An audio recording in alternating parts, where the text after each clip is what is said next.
আমি এখন সবিনয় করছি আজকের সভার সম্মানিত সভাপতি জনাব রবিউল ইসলাম রবিন সাহেবকে ওনার স্বাগত বক্তব্য রাখার জন্য। যে আজকে আমাদের এই মিলন মেলা আমরা কোনো প্রধান অতিথি কিংবা বড় বড় কোনো ব্যানার ফেস্টুন রাখিনি। এটার কারণটা হচ্ছে আমাদের সমন্বয়ক ফজলুদ্দিন তহিদ সাহেবের একটা প্ল্যান ছিল যে আজকে আমরা প্রোগ্রামটা, উনি আমাকে বলছিল যে আমরা 72 মিনিটের মধ্যে এই প্রোগ্রামটা শেষ করব। তো আসলে আমাদের অভ্যাস হয়ে গেছে, আমাদের বাইরের সদস্যরা জানে যে আসলে বাইরের যে প্রোগ্রামগুলো হয় এগুলো শুরু হয় মূলত 8টা-9টার পরে, শেষ হয় রাতের 12টা। সেই হিসাবে আসলে সবাই এই সময়টাতে আসা, এই জন্যই লেট হয়েছে। আমাদের প্ল্যান ছিল আমরা খুব শর্ট, একদম শর্ট টাইমে আমরা 1 ঘন্টার মধ্যে আমাদের প্রোগ্রামটা শেষ করবো ইনশাল্লাহ। আশা করি ইনশাল্লাহ আমরা সেই ধারাবাহিকতা রাখতে পারবো ইনশাল্লাহ। বাইরা গণতান্ত্রিক যুবক মহাজোট এই বিশাল জোটের আহ্বায়ক আমাকে কেন করা হয়েছে আসলে মহাজোট জানে। আমি মহাজোটের কাছে কৃতজ্ঞ যে আমার মতো একজন রিকুইলেন্সের মালিক এবং একজন যুবককে এত বড় একটা মহদায়িত্ব দেওয়ার জন্য। সেটা অবশ্যই তাদের হয়তো কারো কোনো প্ল্যান আছে, মহাজোটের হয়তো কোনো প্ল্যান আছে। আমি মহাজোটকে অনেক অনেক ধন্যবাদ জানাচ্ছি। আমি আমার কথাগুলো এই জন্যই বলছি, আমার ব্যক্তিগত কিছু কথা আপনাদের সাথে শেয়ার করছি। আমি আজকে থেকে 1 বছর সামথিং আগে আমি একটা লাইসেন্সের মালিক ছিলাম। আমি যে লাইসেন্সের মালিক ছিলাম সে লাইসেন্সটি ছিল কিউকে কুইক অ্যাক্সেস লিমিটেড। সে লাইসেন্সটি মালয়েশিয়ার 100 লাইসেন্সের মধ্যে একটি লাইসেন্স। এটা অনেকেই জানে, অনেকেই জানেন না। মালয়েশিয়ার আজকে থেকে 2 বছর আগে আমাদের ট্রেডের আমাদের একজন লিডার, একজন শ্রদ্ধা বড় ভাইয়ের সাথে আমার অনেক গুণীজন, অনেক বড় ভাইদের সাথে আমার পরিচয় সবাই। যেহেতু আমি 2008 সাল থেকে ট্রেডে অনেক মুরব্বীরা আমাকে চেনেন, আমি ভাইরা ট্রেডের সাথে জড়িত, সেই হিসাবে আমাদের অনেক মুরব্বীদের সাথে পরিচয়। এক বড় ভাইয়ের খুব কাছে ছিলাম। গত ইলেকশনে আমি একটা প্যানেলের প্রার্থী ছিলাম, সেই হিসাবে আমার সাথে ওনার সাথে পরিচয়, ভালো সম্পর্ক। তো তখন মালয়েশিয়ার ব্যবসা আজকে থেকে আসলে 2 বছর 3 বছর আগে কী ব্যবসা হবে আমরা সিস্টেমে বুঝতেছি না আসলে কি। আমার তখন এটুকুই জানি সবাই যে বিআরএ, আসলে বিআরএ কি এটাই বুঝি না, বিআরএটা আসলে কি শুনে আসছি বিআরএ। পরবর্তীতে নির্বাচনের পরে জানতে পারি যে বিআরএ আসলে একটা লাইসেন্সের আন্ডারে 30টা লাইসেন্স থাকবে, তার থেকে হয়তো সবাই বেনিফিট নেবে। সবাই এই সিস্টেমের সবাই ব্যবসার বেনিফিটটা পাবে, এটুকুই জানি। একটা পর্যায়ে যখন জানতে পারি যে না, টাকা দেওয়া লাগবে, তখন আমি বললাম যে কী ব্যাপার, এটা একটা লাইসেন্সের সাথে অনেকগুলো আছে জড়িত, এটা কোন সিস্টেম, টাকা দেওয়া লাগবে, এই সিস্টেমটা আমি অ্যালাউ করলাম না। তখন আমি বলছি যে আমার লাইসেন্সটা এটা থেকে এই লাইসেন্সটা বাদ দিতে হবে।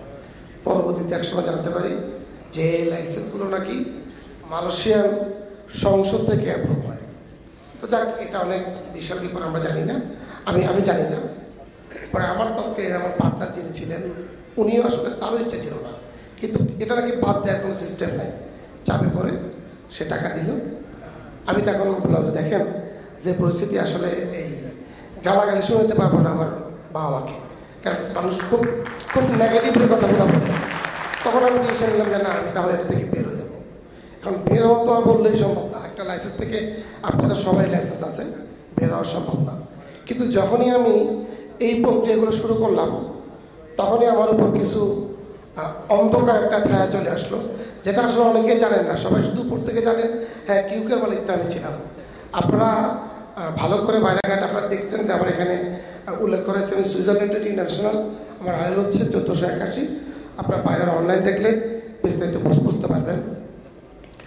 গত 11 মাস আমাকে একাধিকবার নিষেধ করা হয়েছিল যাতে আমি এই লাইসেন্স থেকে না সরি। আমি অনেক চাপের মুখে এই লাইসেন্স থেকে সরি।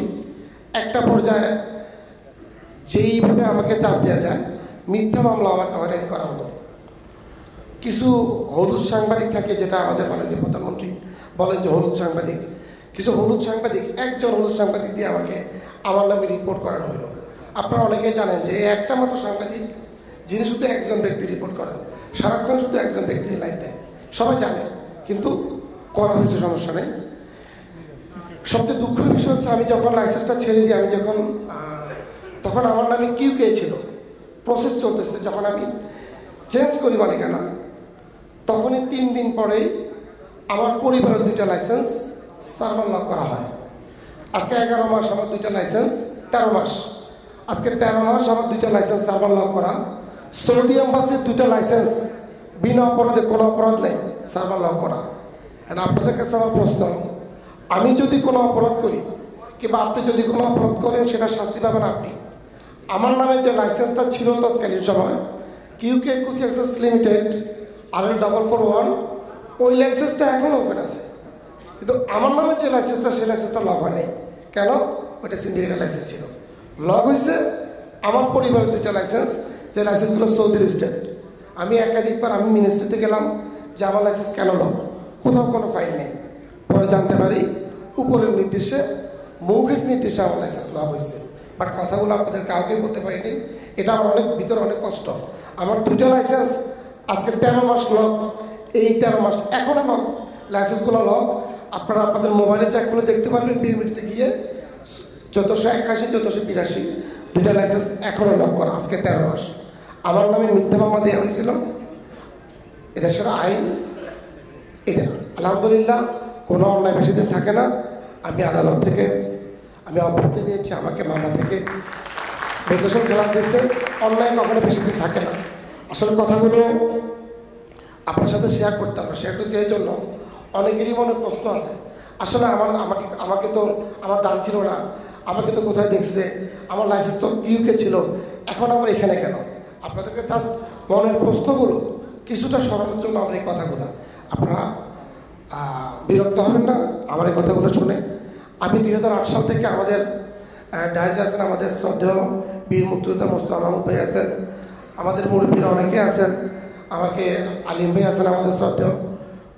আমি 2008 সাল থেকে, তখন থেকে পাইরেট ট্রাইফেলসে জড়িত। তো এটা আমার ধরতে পারেন, এটা আমার ভিতরে, পায়রাটা আমার ভিতরে ঢুকে গেছে। তো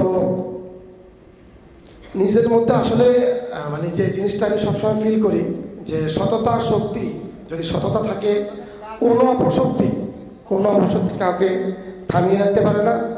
আমি আপনাদেরকে কথা দিচ্ছি, আমি এটুকু বলতে পারি যে পায়রার স্বচ্ছতা আনার জন্য এই মহাজোটের পক্ষ থেকে যা করা দরকার সব কিছু করতে প্রস্তুত আছি ইনশাল্লাহ। এটার জন্য যদি আমি গত 10 দিন আগে আমি এক জায়গায় আমাদের সমন্বয়ক ছিলেন, আমি এমনও বলেছি, যদি আমি সরবো না, কেউ যদি না করে, আমার সংগঠন ছিল তখন, আমাদের মহাজোট হয়নি, আমি বলছি আমাদের যুবকের প্যানেল আমরা একক ইলেকশন করবো। আমরা যদি 50টা ভোট পাই, আমরা দাঁড়িয়ে থাকবো, আমাকে সরাতে পারবেন না। যদি গুলি করার দরকার গুলি করেন, আমি সরবো না। এটা একেবারে ক্লিয়ার ডিসিশন। আমি আপনাদের কথা দিচ্ছি, আপনারা আমি না থাকি, মহাজোট চলবে। মহাজোট এখন যে জায়গায় আসছে, আমার বিশ্বাস মহাজোটের আমরা এটা সাইকেল, আমাদের সমন্বয় বলে সাইকেল, আমরা এত দ্রুত হ্যান্ডেল করেছি কয়েকদিনে। আমরা যদি সরে যাই, এই মহাজোট থামবে না। আমরা চাই আপনারা মহাজোটের সাথে থাকেন, মহাজোটকে এগিয়ে নিয়ে যান, বাইরেতে স্বচ্ছতা ফিরিয়ে নেন। অন্তপক্ষে কিছু না হোক, এই বাইরেতে যাতে আর কখনো কোনো সিন্ডিকেট না হয়, সেই কাজটা অন্তপক্ষে আপনারা করেন। আমরা আপনার সাথে আছি। আসসালামু আলাইকুম, ধন্যবাদ। আমাদের পরবর্তী বক্তারা বলবেন ইনশাআল্লাহ। আপনারা সবাই ভালো থাকবেন, ধন্যবাদ। ধন্যবাদ জনাব রবিন সাহেব আপনার কমিটমেন্টমূলক বক্তব্যের জন্য।